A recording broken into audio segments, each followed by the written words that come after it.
서울 시민들을 위한 건강 강연회가 2023년 12월 14일 오후 2시부터 서울시 종로구 인사동 백상빌딩 인산홀에서 인산가 회원들과 서울 시민 등 150여 명이 참석한 가운데 열렸다. 이날 인산 선생님 관련 동영상을 시청하고 강사로 나선 인산가 김윤세 회장은 강의에서 사람을 죽이는 핵이 있다면 사람을 살리는 핵도 있다면서 활인핵 이론은 인산 선생님이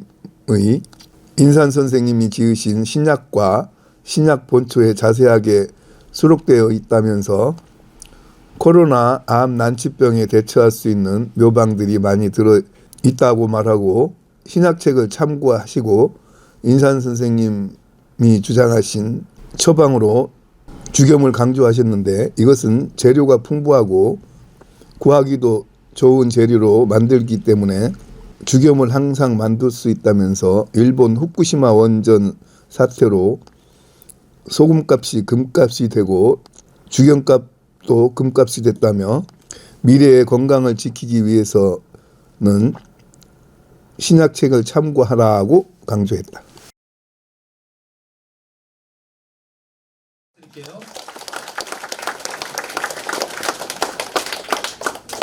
예, 반갑습니다. 안녕하세요.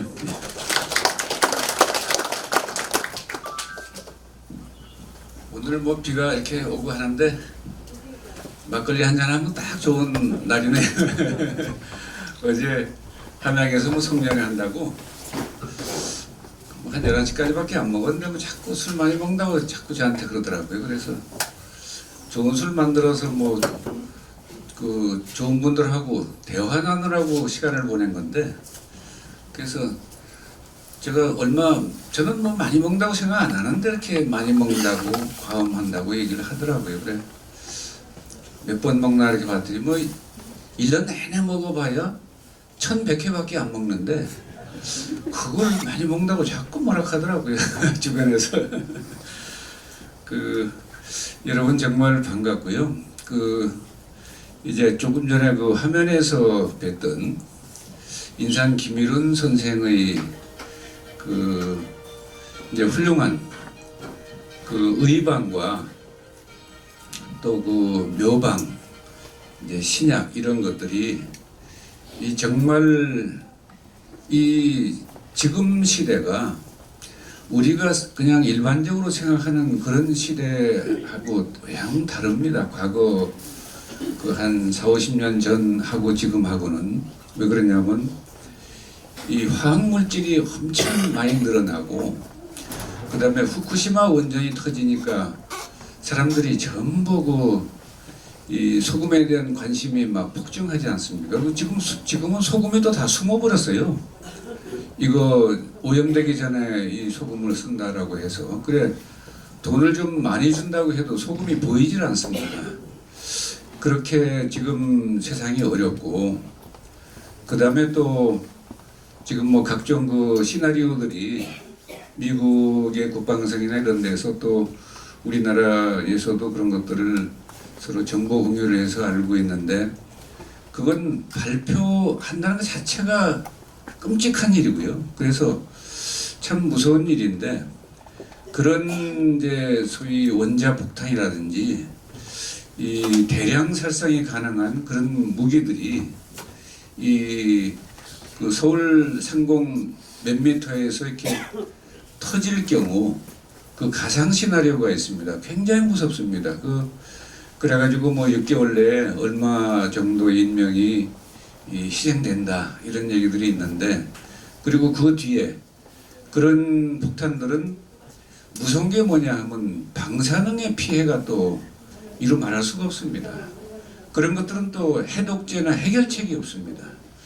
이제 이런 것들을 인산 선생님께서 미리 다 예견하시고 그 다음에 대비를 해야 된다라고 해서 여러분이 신약책 보셨죠? 신약책 제2장 거기 보면 활인핵 오핵단 이런 말이 있습니다. 그래 살인 핵무기는 여러분이 잘 아시는 요새 영화에 나오는 오펜하이머 원자폭탄 개발을 했습니까? 1945년에 그 1945년 7월에 개발해서 8월 6일 날 히로시마에 한 개 던지고 그 다음에 그래도 항복 안 하니까 3일 뒤인 8월 9일 날 나가사키에 또 하나 투하했습니다. 그래갖고 그 자리에서 수십만 명이 이 목숨을 잃고 도시가 전부 잿더미가 되는 그런 참 비참한 일이 생겼는데 이제 이런 것들 미리 인산생 이제 생각하시기에 인류가 전멸 위기로 가고 있다라고 예견하신 거예요. 그래 60년 전, 뭐 50년 전 이때 그 얘기를 하면 세상에서 알아듣는 사람들이 없습니다. 선생님은 무슨 그렇게 팔자에 걱정이 있으신지 매일 이렇게 걱정이 많으시다고 걱정 안 하셔도 지구 잘 돌아가고 사람 사는데 아무 문제 없습니다 이러는데 그러면 이제 인산생은 깝깝하니까 야, 저 사람들하고 대화 자체도 안 통하는데 어떻게 설득을 하고 뭘 해서 이 대비책을 만들 수 있겠나. 뭐 지금 뭐 여의도에서 법을 만드는 그런 분들 나라의 그 국정을 이제 하시는 분들이 그런 얘기를 들으면 뭐 자기 혼자서 그거 가능하겠습니까? 다들 합심 협력해서 이 인류의 그 생명과 건강을 위해서 이 모든 노력을 또 예산을 쏟아붓고 노력을 기울여도 지금 그게 가능할지 불가능할지 판가름이 안 서는데 그런 개념 자체가 아예 그 뭐하니까 정말 이 선생은 그 뭐 거의 아마 돌아가신 게 아마 속 터져 돌아가신 것 같아요. 그 84살에 그 이제 수명을 한 10년 감해서 돌아가셨는데 그때 말기 암 환자들을 괴질 이런 환자들이요. 이 신약책이 출간된 이후에 하루에 보통 평균 한 200명씩 찾아갔습니다. 아무 그 시스템이 없는 뭐 병원을 하시는 것도 아니고 한의원을 하시는 것도 아니고 근데 삼간 초가집에 혼자 앉아 계신데 말기암 환자가 새벽부터 밤 12시까지 하루에 200명씩 찾아가니 그 뭐 식사를 제때 하십니까? 잠을 제때 주무시나요? 뭐 좀 잠들만 하면 뚝뚝 두들겨 가지고 또 급하다고 또 찾아오고 하니까 그 수명을 10년 감해서 이 가까운 이제 아버님 가까이 계시던 분들은 저한테 인류를 위해서 신약책을 쓴 건 참 잘했는데 그게 아버님께는 그 불효가 될 수도 있었겠다. 그런데 뭐 불효로 이렇게 볼 수도 있지만 저는 아버님이 원하시는 거기 때문에 한 것이고 또 아버님이 실제 원하시는 거는 한 10년, 20년 더 사는 게 중요한 게 아니라 인류가 전멸 위기로 가는 것을 어떻게 막고 어떻게 해결할 것인가 하는 거기 때문에 그 뜻을 존중하고 뜻을 일을 하다 보니까 이제 그런 부작용들이 이렇게 생겼습니다. 그러나 이제 자식으로서는 굉장히 안타깝죠. 또 제게는 또 제가 뭐 늦동이라고 할 게 아니라 그 인산생 46살 때 저를 47살 때 저를 낳았으니까요. 이제 그래서 할아버지 뻘인데 그래 이제 뭐 귀엽기도 할 테지만 인산생 워낙 성격이 호랑이 같으시고 또 나라를 태어난 이듬해 1909년에 태어나셨는데 태어난 이듬해에 이 나라를 잃었지 않습니까? 한일합방으로. 그래서 이제 뭐 망국의 그 신변이 돼가지고 그리고 이 평생 도망 다니면서 독립운동을 하시다 보니까 아주 성격이 날카롭고 호랑이 같고 그렇습니다. 그래 자식들한테 뭐 따뜻한 말 한마디 하시는 법이 거의 없습니다. 저희가 이제 아버님 돌아가실 때까지 제가 한번 너 잘했다라고 하는 말을 한 번 딱 들었는데요. 그 신문 기자를 합니다. 신문 기자도 인산생 의수를 세상에 알리려고 신문 기자를 했고 또 그걸 인도해 주신 분이 이 과거 50년 전에 조선일보에 계시던 그 논설위원 송지영 선생께서 자네가 직접 기자가 돼서 자네 아버지 의술을 세상에 알리게, 그리고 그 책으로 내면 그 국민이 심판하면 그건 안 되는 일이 없어. 이렇게 해가지고 제가 이제 신문 기자를 하면서 그 아버님 의술을 세상에 알리는데, 이제 저도 성격이 뭐 그냥 조금 그 부드럽지를 못하고 예민해서 또 날카롭고 하니까, 우리 아버님 뭐 저희한테 꾸중할 때 맨날 그래. 인마 너 네 성질 좀 죽여라. 왜요? 나 문안돌이 정만다는 말도 못 들었냐? 너 성질 좀 죽여. 그래가지고 맨 세상에 너 적이 얼마나 많어.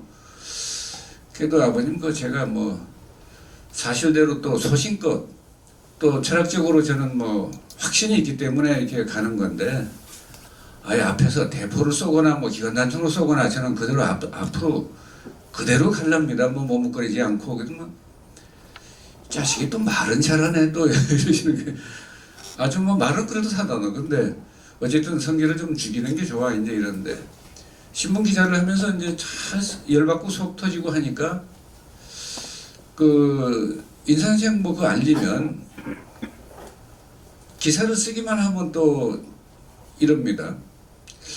소금에 해롭다는 건 천하가 다 아는데 무슨 인산생이 그 대나무통에 소금을 넣고 9번 걷다고 그게 무슨 좋은 약이 된다고 그 말 같지도 않은 소리 한다는데, 이런 식입니다. 그리고 또 아예 신약책을 보고 이런 황당무계한 서적이 세상에 어디 있나 이러고 의학자들이 또 식품영양학자나 이제 이런 분들이 그러는데, 그러니까 이제 이 화가 이제 가슴에 꽉 차 있으니까 그냥 뭐 제가 생존을 위해서는 뭐 이거 퍼먹는 길밖에 없습니다. 그래서 뭐 엄청 퍼먹고 그러다 보니까 1년에 한 번씩 죽을 뻔하고, 그 거의 죽게 생기면 아버님 또 밤기차 타고 남원에 가서 밤기차 타고 서울로 오셔가지고 제가 조그맣게 사는 단칸방에 오셔서 야 뭐 누워봐라, 이렇게 아프다고 하도 그러니까 누워봐라 이러면 누우면 침을 이렇게 긴 침 대침입니다. 그래가지고 중간에다 딱 꼽아봅니다. 그래서 좀 뭐 차도가 있냐? 차도가 전혀 없고 계속 통증이 심합니다.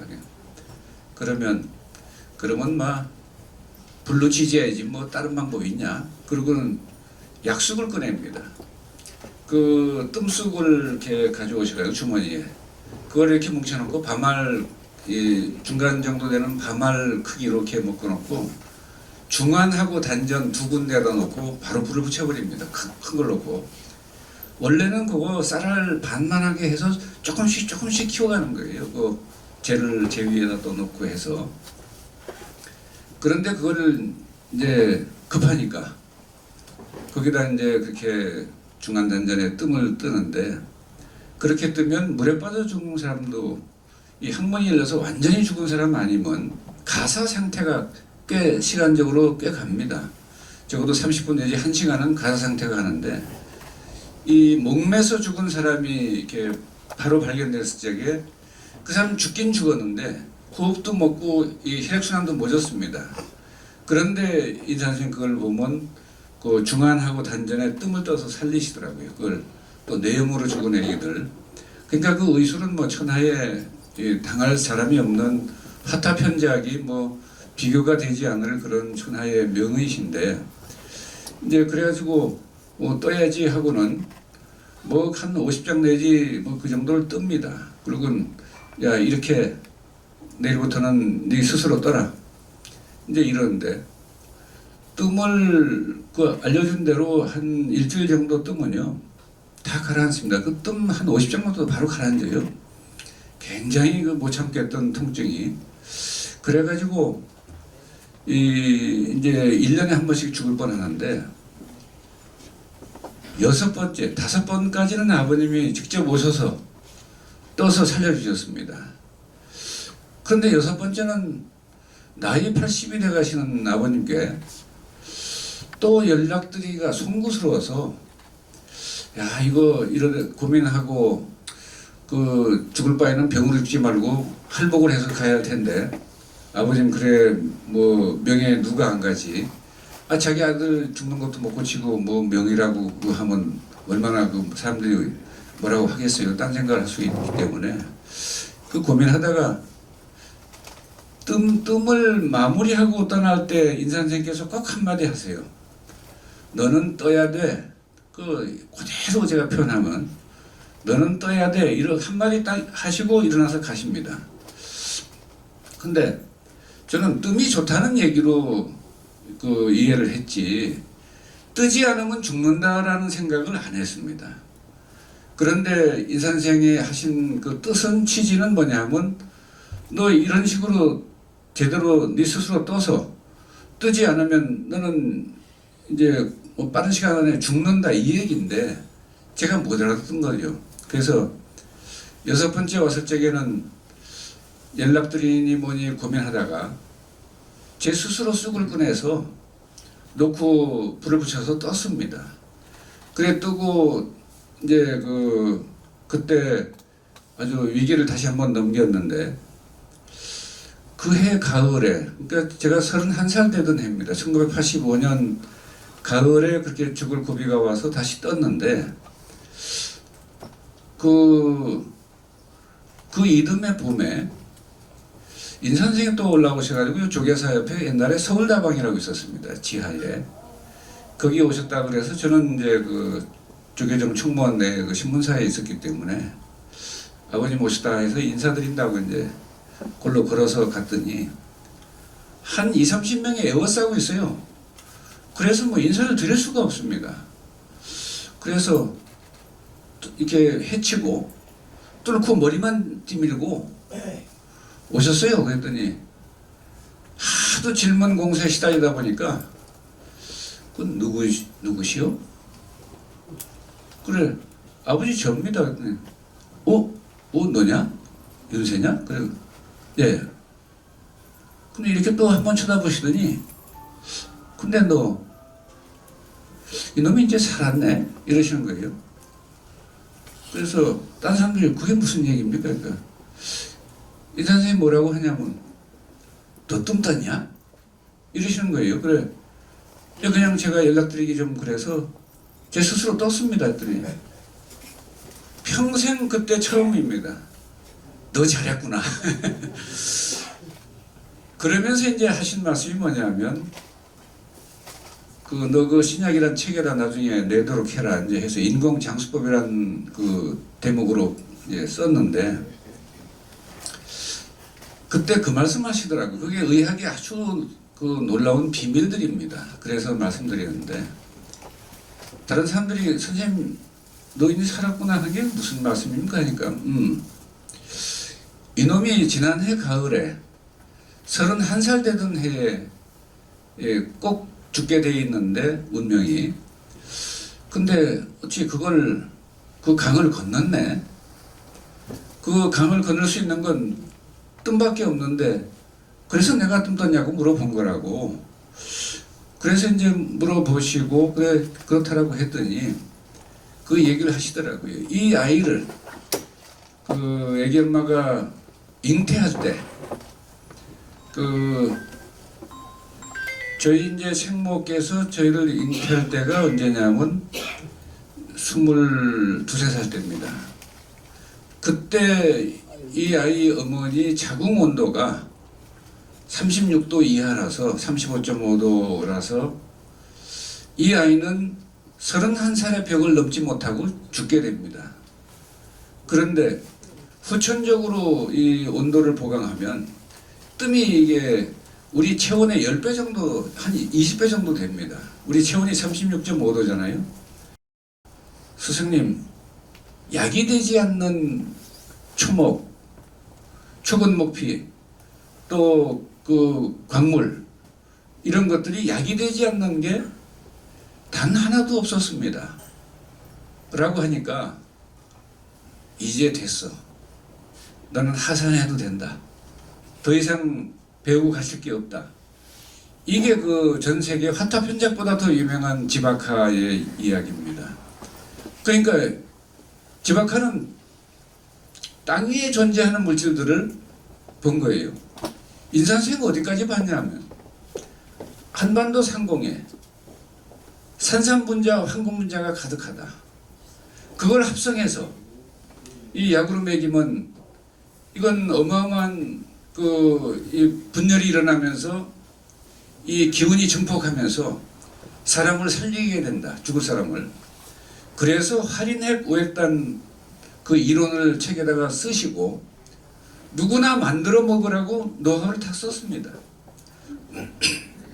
그걸 기계적 합성이 불가능하니까 뭐라고 했냐면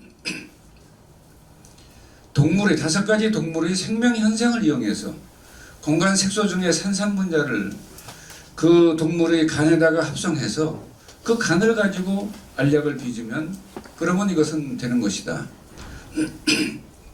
그래서 그 책에 세세히 썼습니다.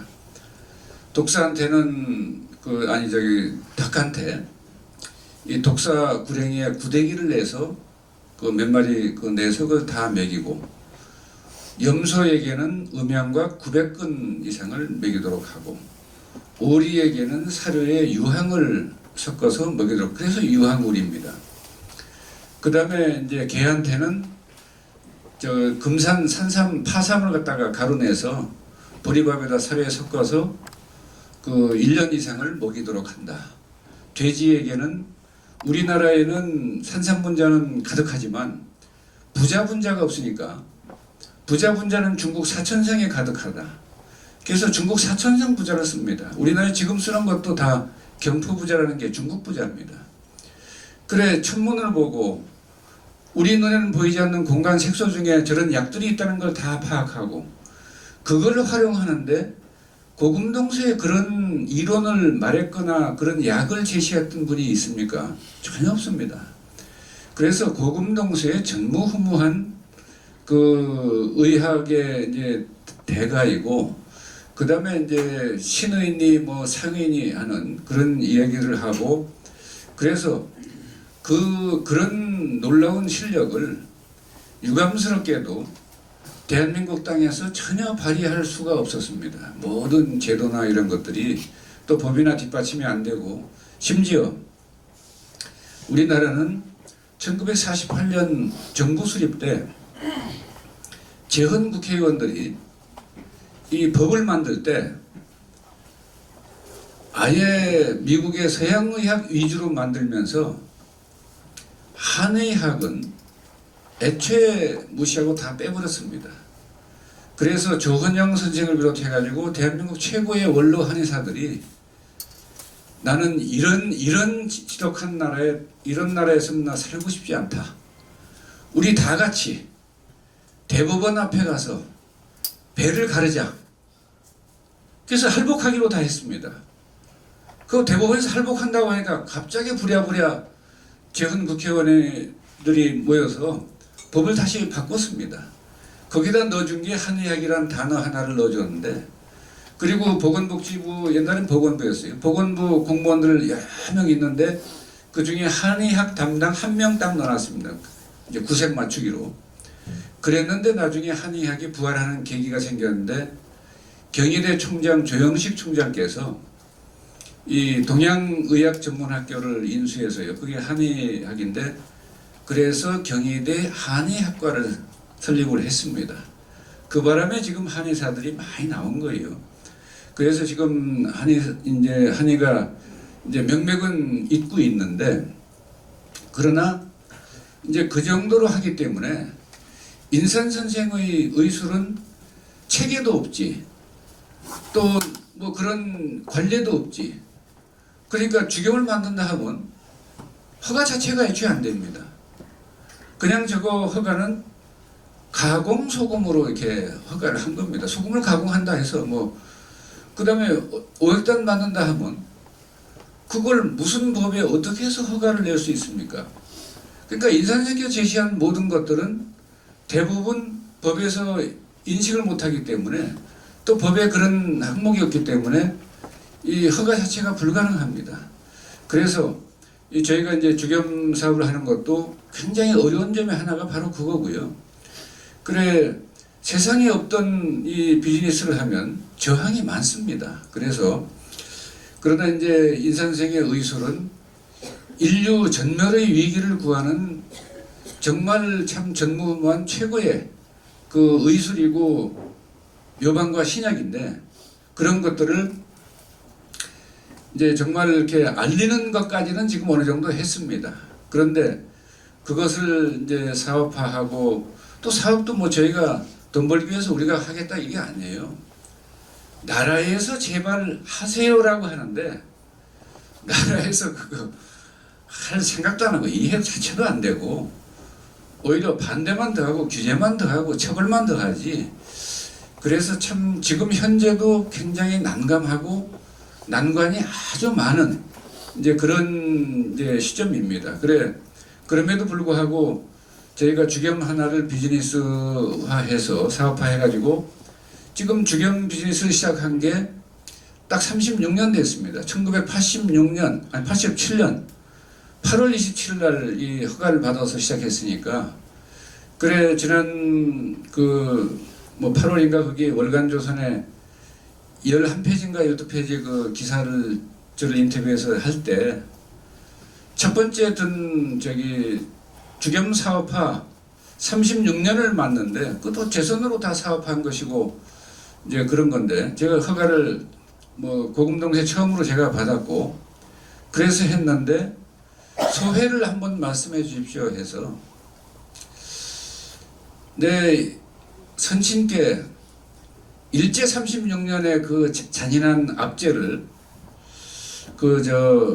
많이 들었는데 그 못지않은 압제 속에 탄압 속에 음해와 공격 속에 이 주겸 사업을 36년간 해왔다. 일제 36년이 떠오르고 일제 36년이 생각이 된다 라고 하니까 그냥 그대로 썼어요. 그래서 대한민국 백성이 대한민국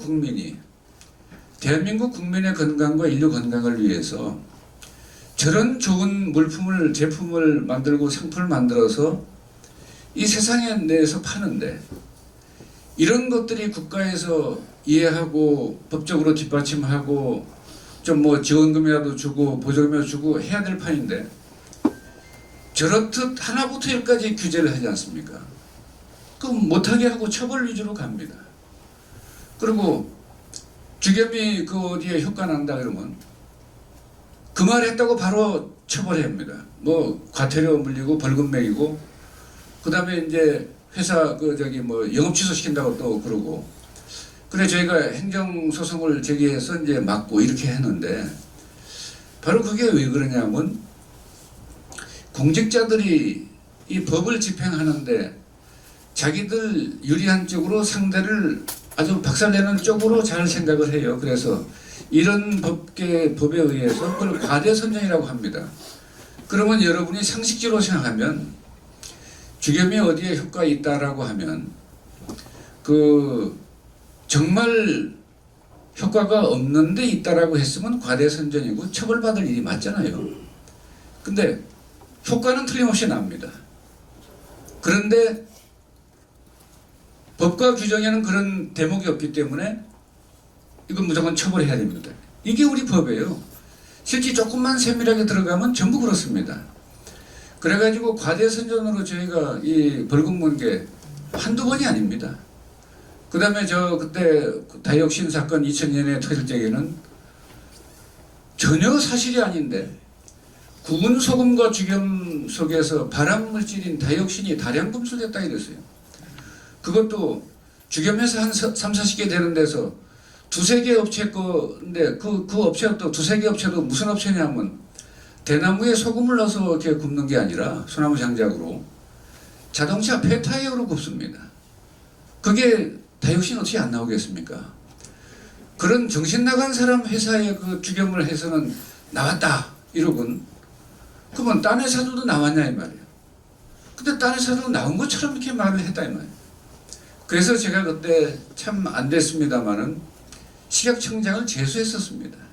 업무 처리 잘못했기 때문에 끝까지 구상권 청구해서 집이라도 팔아서 갚아야지 이거 이렇게 손해를 끼쳐서는 이건 그냥 넘어갈 수가 없다. 그때 저는 한국주겸공업협동조합에 제가 이사장을 했기 때문에 전체 책임자라서 그렇게 했었는데 그거 좋은 일은 아닙니다. 그러나 이 대한민국가 또 식약청 이런 데에서 과대선전이나 뭐 저런 것들을 얼마나 법을 이상하게 집행하느냐라고 하는 것을 제가 말씀드리기 위해서 말씀드린 거고, 중국에서는 뭐 이렇습니다. 양한방이 같이 가요. 그리고 중서의 결합 의사가 있어요. 그럼 환자가 들어오면 이걸 중의로, 이제 중의가 동양의학이죠. 중국의학. 중의로 치료할 것인지 서양의학으로 치료할 건지, 그게 중서의입니다. 서의냐 중의냐, 이거 판단하는 의사가 중서의 결합 의사입니다. 그래서 그들이 판단해서 하게 하고, 또 의사도 아니고 아무것도 아닌데 자기가 오랜 동안 병을 앓다가 이것저것 써보다가 효과 있는 방법을 찾아서 그 병만큼은 잘 고쳐요. 그러면 뭐라고 중국 정부에서는 하냐면, 의사들 한 10여 명으로 위원회를 만들어서 검증해 보세요. 정말로 하는지, 정말로 효과가 나는지. 그래서 효과가 나면 그 부분에 한해서는 치료해주고 치료비를 받아도 된다라고 허락을 해줍니다. 그걸 특이 공능이라고 그래요. 특별한 능력이 있는 사람. 그런데 그것을 일괄적으로 다 틀어막아버리면 누가 손해를 봅니까? 대한민국 국민이 저비용 고효율의 의료를 이용할 기회를 다 원천봉쇄하는 겁니다. 그리고 또 잘못된 법을 해서, 그 왜 여러분 김남수 선생 얘기 많이 들어보셨죠? 김남수 선생이 국회에 뜸사랑방도 운영하고 그랬어요. 국회의원들이 그분한테 침뜸 안 맞은 분이 별로 없었고, 그 다음에 역대 대통령도 다 김남수 선생 불러다가 치료받고 했습니다. 그런데 최종적으로 이분이 수십 차례 처벌을 받았는데, 지난번 최종적으로 95세 때인가 처벌을 받는데, 처벌 내용이 어떻게 됐냐면요, 그 김남수 선생의 침 치료는 합법이고 뜸 치료는 불법이다 라고 해서 처벌했습니다.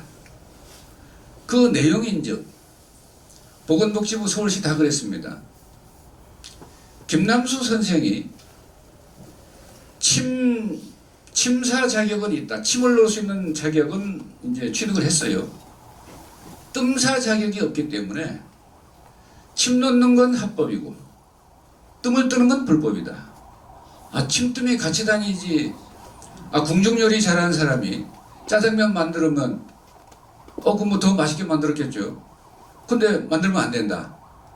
너 짜장면 만들었으니까 처벌받아야 된다.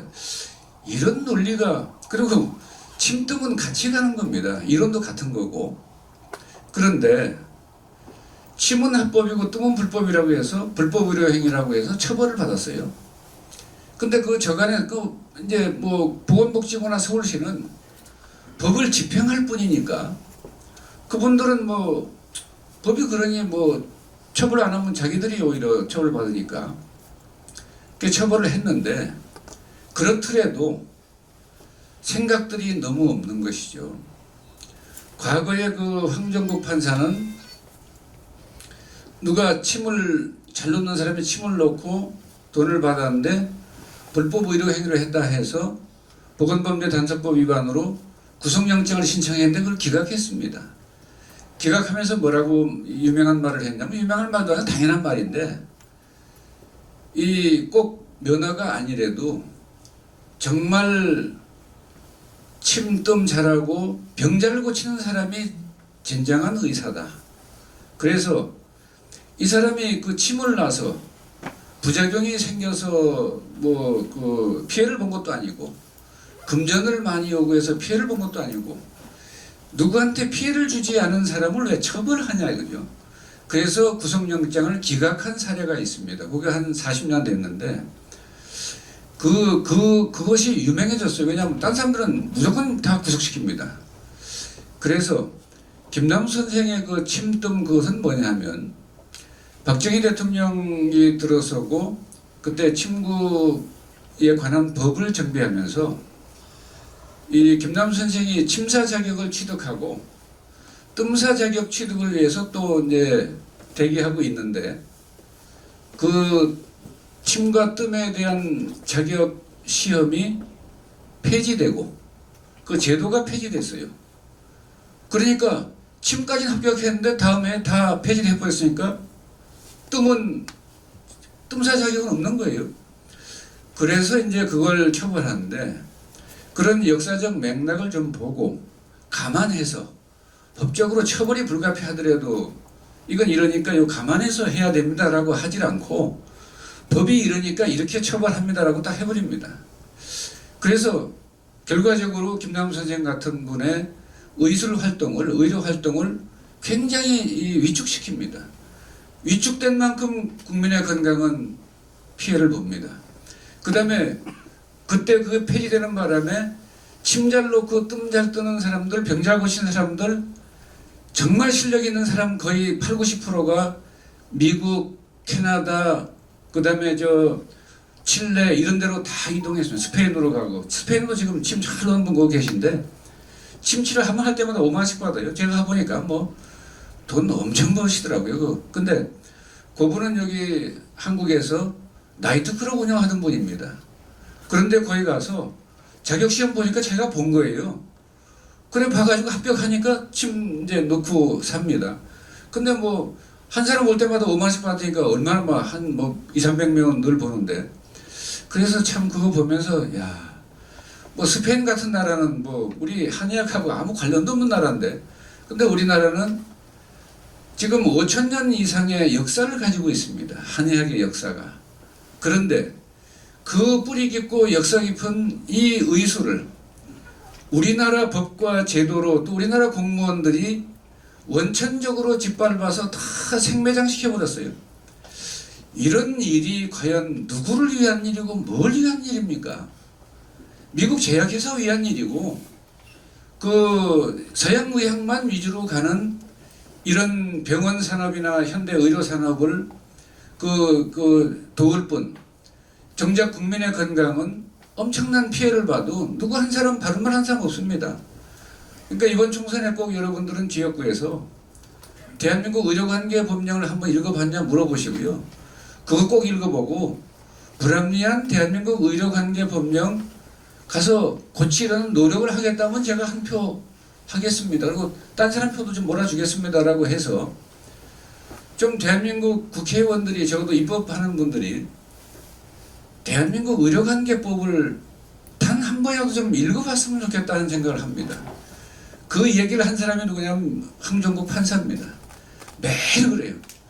도대체 그 대통령 그리고 국회의장 그리고 대법원장 그리고 많은 그 이제 관계기관의 그런 분들한테 공개적으로 묻습니다. 의료관계법령 단 한 번이라도 읽어보셨습니까? 이렇게 물어봅니다. 그리고 이 법이 얼마나 불합리하게 돼서 얼마나 국민에게 지대한 악영향을 미치고 피해를 끼치는데 이거 한번 읽어본 적도 없고, 그러니까 뭐 법에서 뭐 하면 지금 의대 정원 늘린다고 하니까 또 뭐 의사단체에서는 또 안 된다 이래가지고 정부에서 뭐 그래도 늘려야 한다 이래가지고 가는데 시골에 의사가 없어서 그 지금 보통 일이 아닌데, 또 특히 소아과 같은 의사는 없고 전부 서울에 성형외과에 다 몰려 있습니다. 그거 왜? 그게 돈이 잘 되니까. 그래서 참 그런 말을 입에 담기조차 민망한데, 국민 건강을 위해서 슈바이처 같지는 않더라도 좀 걔도 그 옛날에 장기려 박사인가요? 그런 분들 뭐 한국에 슈바이처라고 하지 않습니까? 얼마나 훌륭한 의사들 많은데 요새는 그렇지 못한 의사들이 저렇게 많아서 이 국민 건강에 별반 보탬이 안 됩니다. 그건 또 우리 국민이 이 법을 만들고 하는 국회의원 잘 뽑아야 되고요. 또 그들에게 여러분이 먼저 읽어보고 요구를 해야 되고, 이건 진짜 불합리하다. 왜냐하면 서울대 내과 의사가 침을 놓으면 불법 의료행위 됩니다. 여러분 불법 의료행위라고 생각하세요?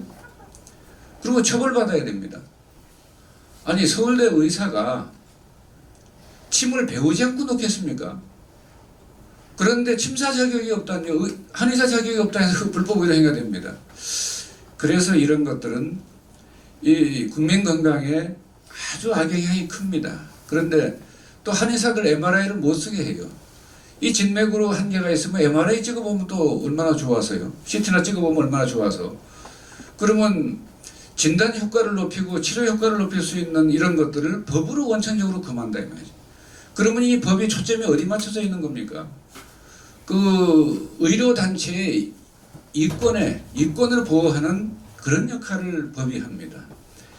법은 오로지 국민의 생명과 건강을 거기에만 초점 맞춰서 거기에 어떻게 하면 더 효과적이고 어떻게 하면 더 원활하게 잘 될 수 있을까라고 하는 이걸 해야 되는데 뭐 그런 뭐 의료관계 그런 것들은 여러분이 이번 총선이 다가오니까 꼭 한번 염두에 두셨다가 뭐 여러분이 나라의 주인이기 때문에 나라의 주인이 법도 바꾸고 그 국회 입법한 사람들도 뭐 새로 이번에 바뀌고 하니까 그 하시면 좋겠다는 말씀을 드리고 그 다음에 이제 인산수행의 아까 말씀드린 그 의료의 그 핵심이 뭐냐 하면 묘방 핵심이 첫째는 주겸입니다. 그는 바다에 있는 핵입니다. 그래서 핵비소라는 단어를 쓰였어요. 그런데 거기 대한민국 천일염은 전 세계에서 최고 미네랄이 다량 함유되어 있고 양질의 소금입니다. 대한민국 소금보다 더 좋은 소금은 지구상에 하나도 없습니다. 그런데 그 좋은 소금을 약으로 쓰질 않고 소금이 해롭다라고 해가지고 전부 소금을 기피하고 적게 먹어요. 적게 먹느라고 애를 써가지고 전부 나중에 모여서 하는 소리 무슨 얘기입니까? 전부 싱거운 소리만 합니다. 뭐 그냥 짜게 먹으면 안 됩니다. 그리고 싱거운 소리 하고 그런 사람들 투자를 하면요 주식 투자를 해도 조금 있다 꼭 떨어질 주식만 사요. 그래가지고 그 소금을 안 먹어놓으니까 이런 판단이 돼야 말이죠. 그 다음에 아주 이른 나이에 이른 시기에 치매가 옵니다. 왜냐하면 몸에 수분이 부족하면 빨리 오는 게 치매입니다. 그런데 그래서 이 실험도 우리 아까 이게 박과장 박사님 모였었는데 어디 가셨나? 그래 그런 목포대 함경식 박사도 이 쥐의 인지 능력에 관한 그 시험을 했는데 정제염을 먹이고 그냥 물만 먹이고 천일염 먹이고 주겸을 먹이고 해서 그 쥐를 실험해 봤어요. 한 10군데에다가 구멍을 뚫어놓고 그거 몇 군데 이 전기 충격을 주는 게 있습니다. 그러니까 코에 딱 닿으니까 전기 충격이 가니까. 그런데 정제염을 먹인 쥐는 한 번 들어가서 혼나고 좀 이따 또 들어가고 좀 이따 또 들어가고 이래요. 근데 천일염 먹은 쥐는 한 번 혼나면 잘 안 가요. 실수로 더 가고 해서 한 뭐 절반 정도는 이제 효과가 있고 주겸 먹은 쥐는 한 번 혼나면 다시는 안 들어갑니다. 그래서 그 실험을 목포대 그 함경식 박사 팀에서 이제 했는데 그래 이제 인지 능력 치매에 그 좋은 영향을 줄 수 있다. 효과를 볼 수 있다라는 이제 학술 발표를 했는데 바로 그렇게 대한민국 이 천일염은 전 세계를 통틀어 제일 좋은데 그 좋은 이유는 양지라고 하는 이유는 뭐냐면 우리나라 소금 말고 최고 좋은 게 프랑스의 계량의염입니다. 갯벌에서 만들어지는 거예요. 거기에는 토속 금속 원소들이 많습니다. 그래서 한 40여 종이 됩니다. 그런데 대한민국 서해안 갯벌에서 생산된 천일염은 지구상에 존재하는 모든 원소 천연물로는 92종 정도 됩니다.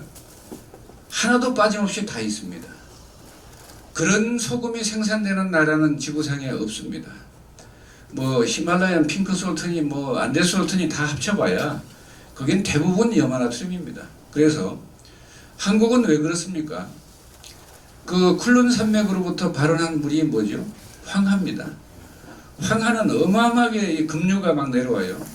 그래서 바위에 흙에 모든 걸 쓸어서 담고 내려오는데 어디로 내려옵니까? 발해만으로 내려옵니다. 발해만으로 내려와서 산동반도가 막고 있으니까 거기에서 물을 보내가지고 우리나라 서해안 갯벌을 형성합니다. 그래서 아주 오랜 수천 년 동안 퇴적한 이 갯벌에서 소금을 만들기 때문에 지구상에 존재하는 모든 원소는 그 속에 다 있습니다. 근데 다른 나라는 그게 없어요. 그냥 일본만 해도 그 백방도에서만 생산하지 그냥 바닷물을 끓여서 요새 우리나라 소금으로 치면 정제염만 만듭니다. 기계적으로 이렇게 염화나트륨만 추출하는. 그래서 그거는 소금도 아니고 그건 먹으면 해롭습니다. 위도 헐고 비만도 오고 그다음에 다른 모든 성인병들이 또 악화되고. 그런데 그 소금이 해롭다고 해야지 순수 염화나트륨 구성된 소금이 해롭다고 하는 건 이해가 되지만 전 세계에서 최고의 소금이 생산되는 나라에서 통칭 소금이 해롭다고 해버리면 어떻게 됩니까? 그 아무 별 볼 일이 없잖아요. 근데 전 국민은 그렇게 알고 있습니다. 그래서 인산 선생께서 알고 있으신 그 내용은 우리 인류가 상상을 초월하는 굉장히 높은 지혜와 안목이 있습니다. 그리고 꿰뚫어 봅니다. 사람도 뭐 그 들어오면 꿰뚫어 보고 저 사람 언제 무슨 명을 했다는 거 전부 봅니다. 그리고 그 사람이 말을 해도 너 이걸로 고생하네.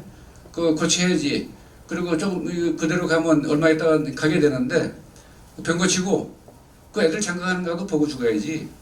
응? 그렇게 뭐 빨리 뭐 후닥닥 죽을 이유가 없잖아.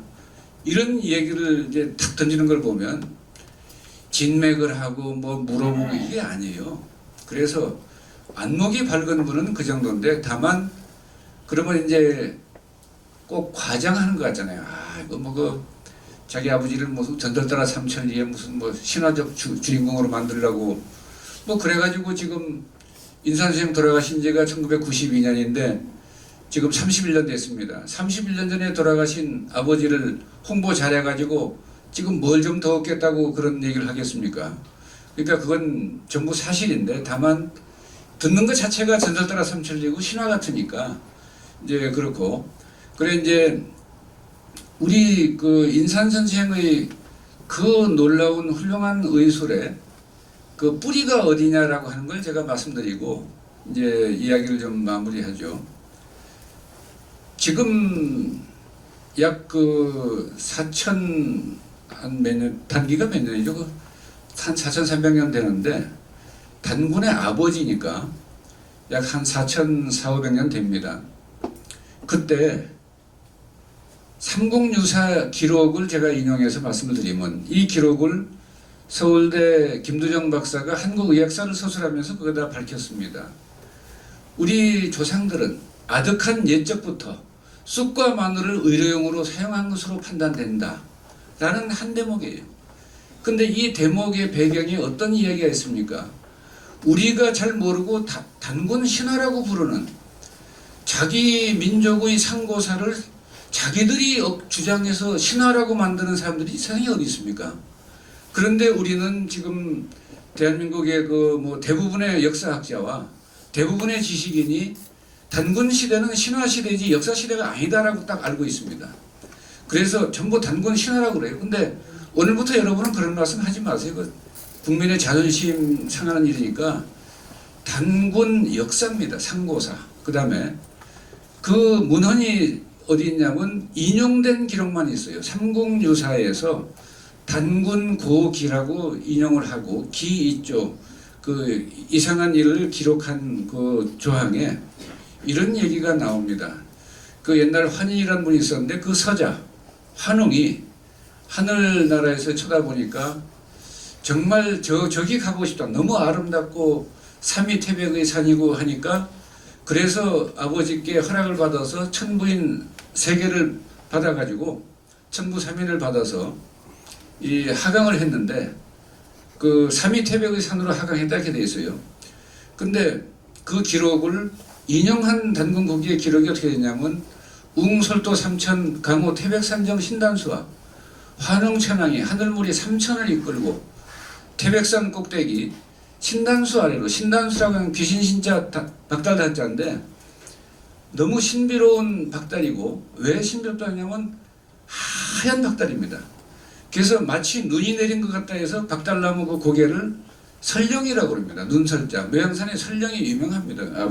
인선생께서 늘 설령암에 그 은둔에 계셨기 때문에 그래서 이제 글로 환웅천왕께서 하늘무리 3천을 이끌고 태백산 신단수 아래 내려왔는데 그래서 그때 당시 사람들이 그것을 신시라고 위지 신식을 했습니다. 신들의 저자, 하늘에서 내려온 분들이 모여 사는 곳 이런 뜻인데 그때 시우 일웅이로 동현이고 그때 곰 한 마리와 호랑이 한 마리가 한 굴에 이렇게 함께 살았는데 매양 신단수 아래 가서 환웅천왕께 그 가장 지혜롭고 제사장을 겸하는 그런 분들이라 그런 분들이 옛날엔 처방도 다 내렸습니다. 가서 이렇게 기도를 합니다. 제발 사람이 되게 해주십시오. 원화위인. 근데 그게 요새 말로 하면요. 제발 제가 사람이 사람다운 구실을 못하고 사람답게 살 수 없고 여자가 여자고 실도 못하고 뭐 빨래를 할 수 있나 애를 할 수 있나 이거 뭐 그래가지고 아파서 죽겠다는 얘기입니다. 그 사람 이제 제발 좀 나 병 좀 고쳐서 이제 사람 노릇 좀 하고 여자 노릇 좀 하고 여자 구슬도 하고 이렇게 해주십사 하고 기도를 한 거예요. 그러니까 환웅천왕께서 그 호랑이하고 곰 근데 뭐 이제 역사학자들이 그러죠. 곰이라고 불리는 그 이 족속 또 호랑이라고 분류된 그 족속들 이제 그런 사람들에게 이렇습니다. 그때 신웅 환웅천왕께서 신유 영해일주 산이심에 신령스러운 쑥 한 뭉치와 마늘 20개를 주면서 입에 식지 너희들은 이것을 먹되 불견 일광 100일 동안 햇빛을 보지 마라 라고 했는데 웅호부득이 식지 곰과 호랑이가 먹기 시작했어요. 근데 호불능기 부득이진 호랑이는 금기를 지키지 못해 성질이 급해서 이제 그 인신을 얻지 못하고 이제 곰은 3, 7일 만에 사람의 원하던 사람의 몸을 얻었다. 즉 100일 동안 햇빛을 보지 말아라고 했는데 100일 동안 정성을 들여서 기도한 마음으로 치료해라 뜻이죠. 그런데 사람의 세포가 가장 빨리 한번 바뀌는 주기가 21일입니다. 그래서 닭이 달걀을 낳으면 달걀이 부화해서 나오는 날이 21일입니다. 그래서 그건 새로운 이 생명의 탄생이고 이 세포가 한 주기 바뀌는 겁니다. 그래서 100일 동안 하라고 했는데 워낙 금기를 잘 지키고 하니까 20일 만에 원하던 사람의 몸을 얻었다라고 됐어요. 근데 호랑이는 첫째 이제 성질이 불같으니까 이 불의 치료인 쑥뜸 치료를 그 하기가 어려운 존재입니다. 그 다음에 참지를 못하니까 어디 저 춘향이 동네 가면 안 된다라고 하면 야밤에 살짝 넘어갔다 온 거예요. 저 환웅천왕 안 볼 때 넘어갔다 와야지. 이러고 그래서 넘어갔다 오니까 이게 인산생 그런 표현을 뭐라고 했냐면 간암 남자들의 간암을 고칠 때 이게 이 뭐 몇 년이고 이제 아파서 고생해가지고 이 부부간의 그 관계도 못하지 않습니까? 근데 이 약을 먹으면 인산생의 약은 마늘 뭐 이러니까 보양제입니다. 그래 양기부터 돌아오니까 양기가 뻗치니까 못 견디는 거예요. 내가 이거 못 참겠으니까 한번 갔다가 써먹고 그 다음에 약을 2배 더 먹지 뭐 이랬는데 그런 사람들을 인산생이 평상시 말씀을 뭐라고 했냐면 그러면 간이 폭발해서 바로 즉사한다. 절대 금기를 그대로 지켜라. 이제 이랬는데 바로 그 기록이 이 단군 고기의 그 기록이 환웅천왕과 곰과 호랑이 얘기에 그게 있습니다. 그리고 거기에 신령스러운 쑥 한 뭉치 그래 영애라고 했는데 인산선생 신약이란 책 제25장 영구법의 신비 이렇게 되어 있습니다. 그 영구 왜 신령스러운 뚱법이라 했냐면 영애 신령스러운 쑥을 가지고 그 쑥기운에 그 아주 훌륭한 불기운을 활용해서 사람의 병을 고치기 때문에 인산선생 그 논리의 영구법 이렇게 했습니다. 그래서 영애 일주 할 때 왜 그게 구법이라고 보냐면 쑥은 한 뭉치 한 단위 이러는데 보통 단위를 거기선 영애 일주라고 했어요. 쑥 한 뭉치 불화변의 주인 주자입니다. 이건 등잔불 심지 주자입니다. 그러니까 그 쑥에다 원추형 삼각을 놓고 불을 붙이면 그게 바로 이제 쑥뜸입니다. 그래서 그 병든 사람들에게 그 부인은 뭐 우울증도 있고 유방암도 있고 뭐 이랬을 거예요. 그러니까 이제 우울해서 뭐 그런데 잘 나다니지 않으니까 오히려 병 고칠 땐 좋죠. 근데 호랑이는 뭐 화닥화닥 해서 이제 그 참지를 못하니까 그렇고 그래서 거기에 또 놀라운 말이 있잖아요. 마늘 20개. 인선생이 뭐라고 했습니까? 반마늘을 논에 산 마늘은 그 농약독이 있으니까 반마늘을 껍질채 구워서 뜨거울 때 껍질을 까서 죽염에 푹푹 찍어 먹되 하루에 20통 이상을 먹어라. 20통 이상입니다. 그래서 뭐 제가 보통 그 병이 심한 분들을 알려줄 때 둥치도 있고 한 분들은 25 내지 30통 먹으라고 그럽니다. 근데 대부분 여성들은 뭐 한 20통, 25통 먹으면 되고요. 그래서 신령스러운 쑥, 영의 일주, 산 20매 이게 지금 인산생 신약본초라는 책에 있는 최고의 묘방 신약에 그대로 나와 있습니다. 그러니까 이 뿌리가 4,000년이 넘은 뿌리 깊은 역사를 갖고 있는 이 의술인데, 이걸 우리 대한민국 국민이 서양의학이 발달했다 생각하고 이승만 대통령 때부터 서양의학 위주로 그 의료계를 이제 이렇게 해놓으니까, 짜놓으니까 서양의학이 좋은 점도 있습니다. 훌륭한 점도 있습니다. 그러나 그 또 한의학이 못지않게 더 훌륭한 점이 또 있어요. 그걸 함께 써야지 왜 하나를 배제해버리냐 이 말이죠. 그거 뭐 그 기독교 불교가 뭐 하면 한쪽 믿으면 한쪽은 아니라고 하고 자꾸 부정하는데, 상대의 그 종교는 존중해주면 되는 것이고요. 의료의 장점들이 있으니까 단점은 배제하고 장점을 활용하면 되는 것이고, 그게 국민 건강을 위하는 일이고 국민 생명을 위하는 일인데, 그런 삼척동자도 할 수 있는 이런 것조차도 안 하고 이것은 국민에 대한 저게 업무 태만에다 직무유기에다가 굉장히 업무 처리를 잘못한 겁니다. 그런데 그걸 누가 나무라는 사람이 없고 말하는 사람이 없으니까 더 하죠. 그래서 그 여러분들이 그런 내용을 좀 알고 인산성의 신약본초를 지금 읽으셨더라도 제 얘기를 듣고 다시 한번 읽어보십시오. 읽고 또 읽고 한 3번만 지나면요, 아, 인산 선생께서 인류에게 하고 싶은 말씀이 뭐고 이 적용시키려고 했던 이 의료술과 처방과 약이 이런 것이구나. 전부 자연입니다. 순리와 자연이고, 그 다음에 우리가 먹는 식품으로, 음식으로 병을 고치는 이 묘방들이에요. 반마늘이 그렇죠. 소금이 그렇죠. 그 다음에 또 뭐 이 방사능독 해독하는 것도 그 마른 명태 5마리를 한꺼번에 끓여서 확 뼈가 우러나게 끓여서 계속 먹으면 그 독을 풀 수 있다라고 해서 히로시마에서 그 피해본 분들이 그래서 많이 살아났습니다.